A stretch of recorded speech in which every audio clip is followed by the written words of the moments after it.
కూకట్పల్లి నియోజకవర్గంలోని ప్రజలకు కావాల్సిన మౌలిక సదుపాయాలకు నిధులు కొరత లేకుండా సీఎం కేసీఆర్ మంత్రి కేటీఆర్ కేటాయించారని ఎమ్మెల్యే కృష్ణారావు అన్నారు. కూకట్పల్లి నియోజకవర్గంలోని బాలాజీనగర్ డివిజన్లో 1,30,00,000 రూపాయలతో వివిధ అభివృద్ధి కార్యక్రమాలకు శంకుస్థాపన చేశారు.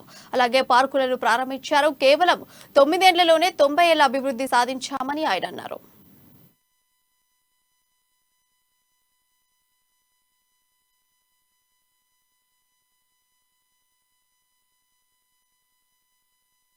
మేము ఎల్ఐజీ 238లో ఉంటామండి బాలాజీ నగర్లో.